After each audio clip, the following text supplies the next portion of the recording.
Muy buenos días, sean bienvenidos a un episodio más sobre su programa de radio, la consulta odontológica integral, un servicio de salud esencial. El día de hoy se encuentra con nosotros la doctora Keila Basti, Laura Villegas. Como invitada especial en este programa de radio contamos con la presencia de la doctora Marisela Ponce Enríquez. Un fuerte aplauso. La doctora es especialista en cirujano bucal e implantología y abordaremos el tema del asma y sus generalidades junto con su servidora Naomi Castro. Para dar inicio con este tema, sabemos que el asma es una enfermedad crónica que provoca que las vías respiratorias de los pulmones se estrechen, se hinchen, provocando así la dificultad de respirar, sibilancias, falta de aliento, tos, entre otros síntomas. Y bueno, a continuación pasaremos con la doctora Laura Villegas. ¿Cómo se encuentra, doctora? Muy bien, gracias. Muy contenta de estar en este programa con todos los presentes. Muy bien, doctora. ¿Nos podría platicar un poco sobre los signos y síntomas que presentan los pacientes con asma a nivel odontológico? Claro, a nivel odontológico vamos a encontrar signos como lo es la sequedad bucal, la irritación en boca, enfermedades bucodentales como es la caries, la erosión dental, gingivitis, enfermedad periodontal, malposición dental y maloclusiones, entre otras.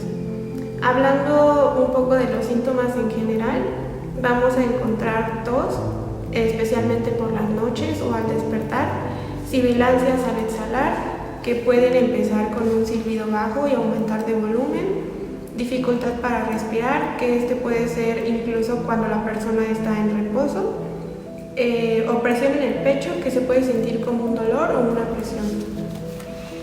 Bueno, muchas gracias, doctora Laura, por su punto.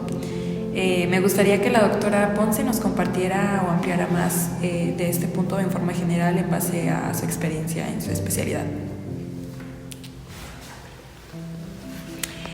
Bueno, doctora Ponce, ¿le ha tocado atender a un paciente asmático? Hola, por invitarme.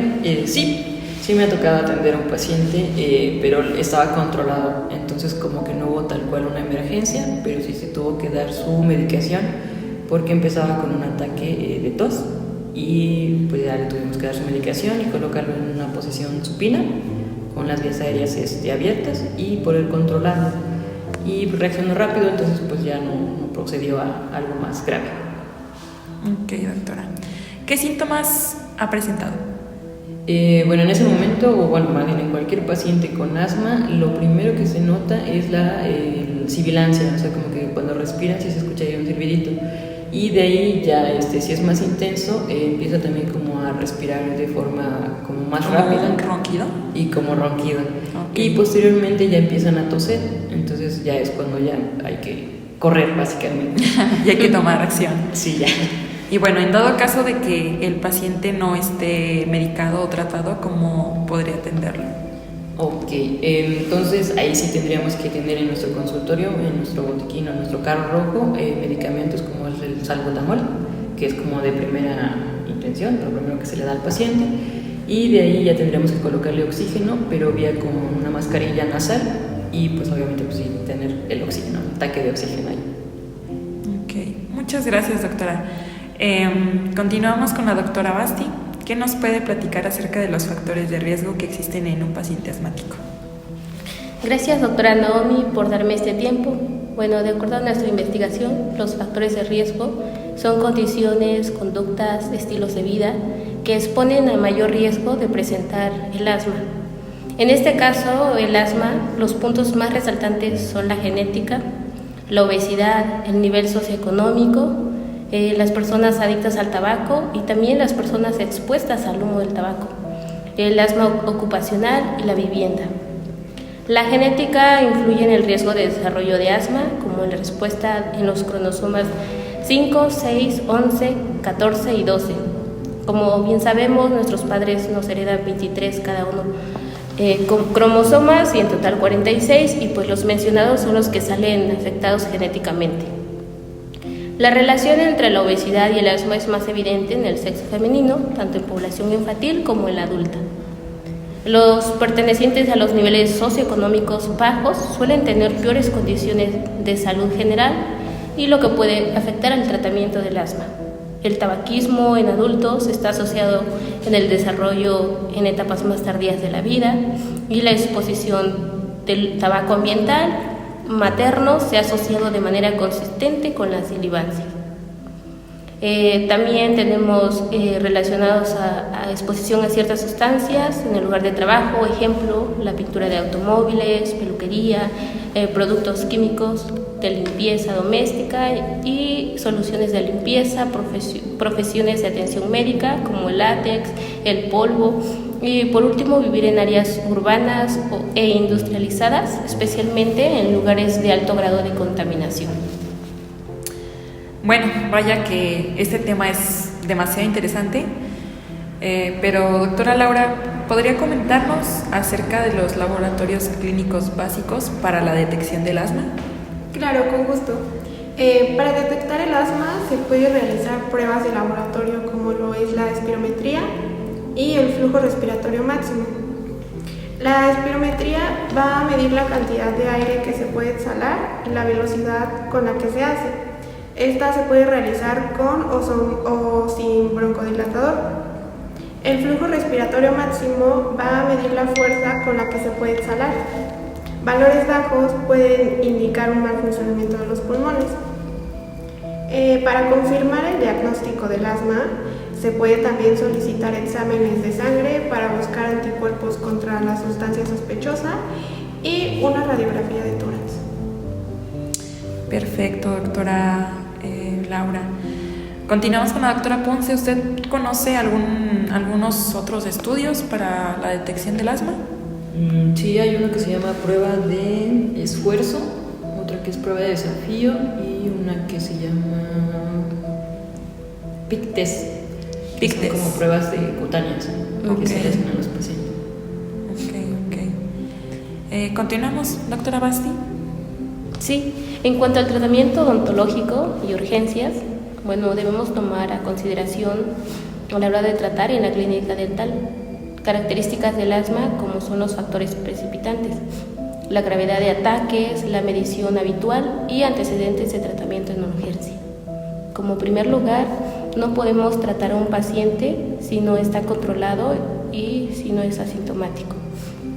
También debemos programar las citas a última hora de la mañana o de la tarde para minimizar el riesgo de un ataque, ya que las vías respiratorias se estrechan y aumentan la resistencia de los pulmones, y esto es más probable que sufra dificultades para respirar o ataques de tos.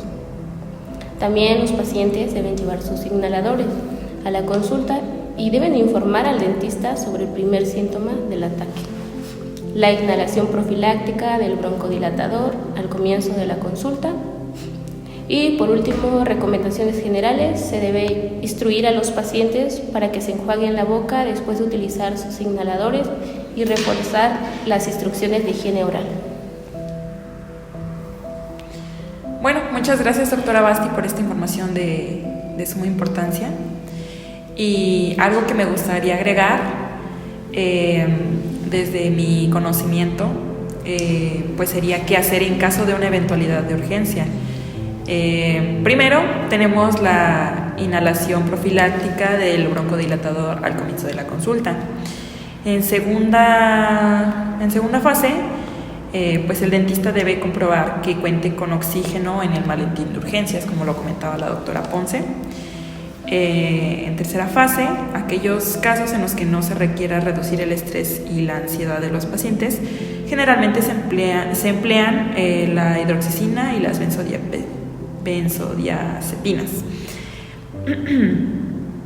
Y también tengo que estudios clínicos han demostrado que la combinación de un corticosteroide inhalado y un agonista de los receptores beta-adrenérgicos de acción prolongada es como que más efectivo que el uso exclusivo de corticoides inhalados. Algunos medicamentos efectivos para el control del asma son la fluticasona, la budesonida, la mometasona y la ciclesonida. Y bueno, doctora Ponce, ¿algo más que le gustaría comentar? Sí, también algo que luego les queda como duda a cualquier dentista es qué anestésico colocar. Entonces ahí el único que no está contraindicado sería la lidocaína con epinefrina. ¿Está contraindicado? No, ese es el que sí se puede ocupar. Perdón, ok. Y en cuanto a medicamentos, la aspirina y los AINES tampoco se pueden mandar a un paciente asmático porque eso también es un detonante para el asma. Entonces sí se podría mandar como analgésico un tramadol, que pues viene siendo algo extra, no tiene nada que ver con los AINES, y bueno, sería como algo importante como para tomarlo en cuenta para la consulta. Bueno, doctora, ¿cree que nos pueda compartir algunas recomendaciones que debe tomar en cuenta el paciente asmático para evitar enfermedades bucales, no sé, como gingivitis, periodontitis, o evitar la extensión de una caries? Sí, claro. Para empezar, el paciente no tiene que ocupar su inhalador en la noche porque, como sabemos, en la noche no hablamos, no generamos saliva, y pues ahora sí que el medicamento lo que hace es que reseque las mucosas. Entonces en la noche no es recomendado que ocupe su medicación. Y otra es que en cuanto lo ocupe, después tiene que enjuagarse con abundante agua y de preferencia mascar un chicle que sea sin azúcar, para que eso también ayude a generarse saliva y por lo tanto pues evitar un poco lo que es la formación de caries.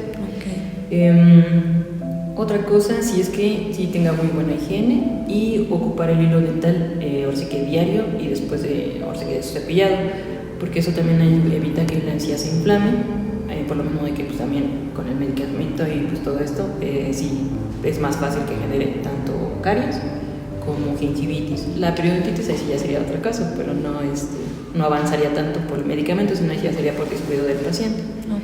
Entonces sería como las recomendaciones que sí le daría al paciente. Muchas gracias, doctora. Bueno, me gustaría cederle la palabra a la doctora Basti para que nos comente pues algunos datos interesantes sobre el tema. Sí, claro que sí. Dice, la mayoría de los niños con asma comienzan a tener síntomas antes de los 10 años. En la infancia, el asma afecta más a los niños que a las niñas, pero a partir de los 40 años, la proporción se invierte. Muchas gracias, doctora Basti. Estos puntos son de mucha ayuda, de mucha importancia. Continuamos con la doctora Laura, que también nos puede brindar puntos interesantes, por favor. Claro, otro punto o dato interesante es que los ataques de asma pueden durar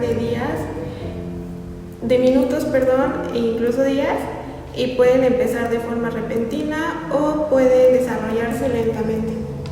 Como último, la enfermedad crónica más común es en niños, aunque también se puede ver afectado en adultos.